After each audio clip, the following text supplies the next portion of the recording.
Now to our cover story tonight. 10 months ago, a quartet of nations, including Saudi Arabia, the UAE, Egypt and Bahrain, accused Qatar of sponsoring terrorism and meddling in their internal affairs. What followed was a diplomatic and economic standoff between the two sides. But now the tension threatens to spill on the region's geography as well. Saudi Arabia has proposed building a canal along the land border it shares with Doha.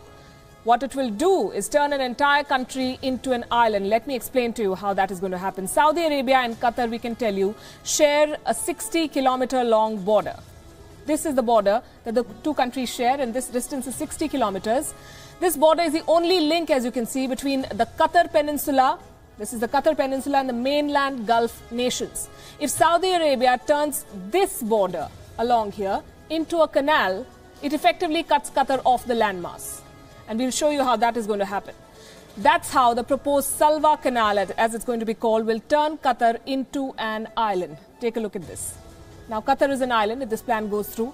The planned canal stretches from Salwa in the north to Khor al-Adid and Khwar al-Udaid, as it says, along this side of the border. It is expected to be 200 meters wide, 15 to 20 meters deep, much like the man-made Panama and Suez canals. This new moat will be capable of handling ship traffic as well. This will facilitate a seaport, which will be built in Salwa in the north and Aqlat al-Zawaid. Riyadh also plans to develop the coastline as a tourist hub. It has plans for construction of sea-facing resorts in towns like Salwa, Sakak, Khor al-Adid and Ras Abu Khamis. This project is expected to cost something like $750 million. The money will come from the Saudi Arabian government, also from private investors from the United Arab Emirates. The engineering expertise will be Egyptian. They're experienced, you know, they built and now run the Suez Canal. But that is the pretty side of this proposed plan. If this tacit threat was not enough, Saudi Arabia has more in store for Qatar. Riyadh is planning to set up a waste dump for the upcoming Saudi Arabian nuclear reactors. They're also planning a military base near the town of Salwa, somewhere here. The message to Doha is very clear. Mend your ways or face the consequences. A sentiment reflected in the remarks made by the UAE Minister for Foreign Affairs, Anwar Gargash. He took to Twitter to say, and I'm quoting, "The silence of Doha about the announcement of canal project reflects fear and confusion," he said. "The solution is not an arrogant attitude that Qatar cannot afford, but rather in good management, rationalization, wisdom and a review of a disastrous policy that has isolated Qatar and pushed it in an unenviable position."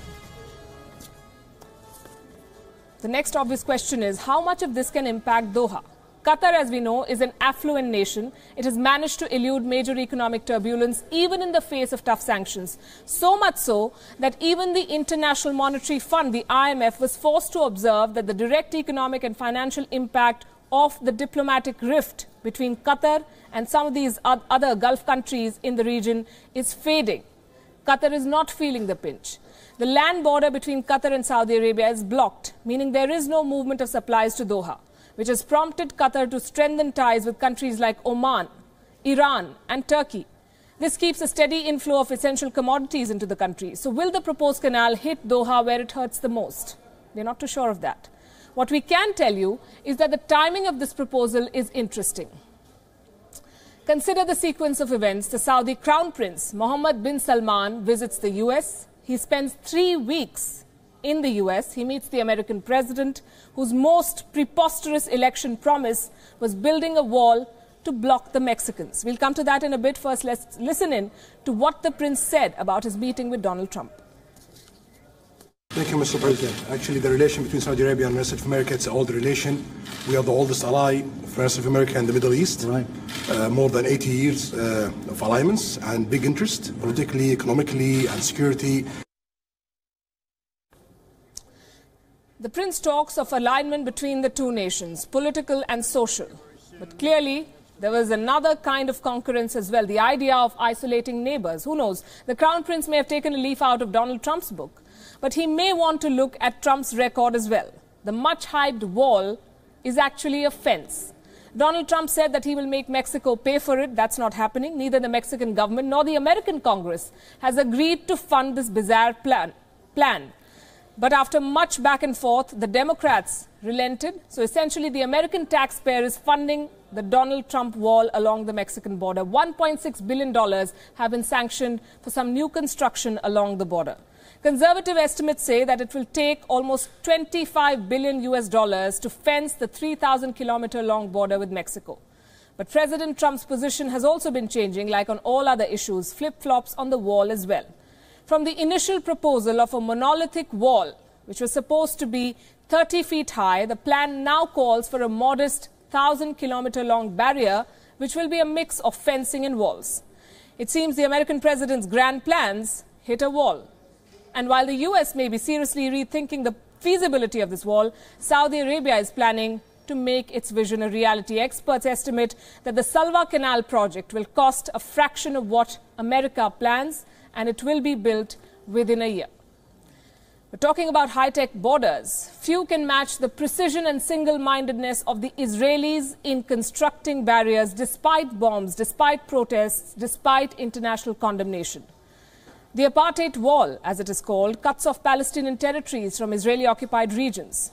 Israel says it's a security barrier against Palestinian terrorists. Palestine says it's an attempt at racial segregation. The 700-kilometer-long wall is among the starkest reminders of the lines we draw to divide the world.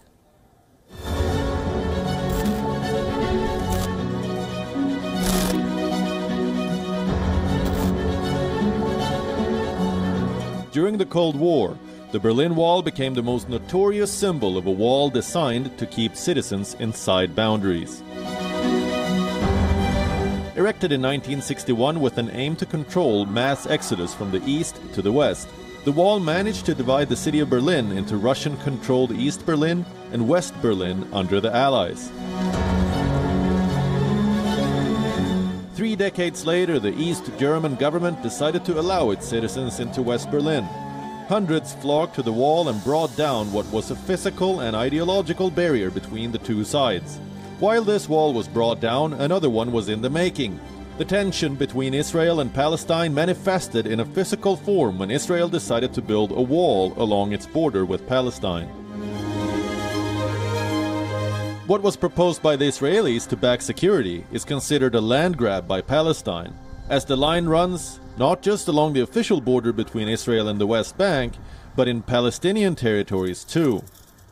The city of Bethlehem inside the West Bank is the holiest city for Christianity. And it is here, within this city, that the dividing wall, the wall which divides Palestine and Israel, runs along. On this wall you can see the history of Palestine. You can see a big picture, a big painting of Leila Khaled, one of the symbols of the struggle, of the resistance for the independence of Palestine. But there is also space for someone who is, as of now, definitely not a friend of the Palestinians. We have President Donald Trump of the United States. Remember that recently the United States decided to move their embassy from Tel Aviv to the contested holy city of Jerusalem. These strengthen the claims of Israeli who thinks that Jerusalem is only their capital city. Obviously, Palestinians do share a very different opinion. And again, this wall, once again, is the story of divided interpretation of history. On this side of the wall where we are, in Palestinian territories, they call it the wall of apartheid, but on the other side of the border in Israel, they call it a security, a necessary security measure to protect their citizens and their existence. But borders along the land are not the only ones that are contested. Take the East China Sea, for example, where the energy-rich islands of Senkaku have been the bone of contention between China and Japan. China claims that the islands were a part of its territory as long back as the 15th century. But Japan contests the claim. It says that it saw no trace of Chinese occupation in 1895 when the islands were incorporated as a part of Japan. In the century-long battle for control, both the nations have deployed ships, frigates and even aircraft to keep each other at bay.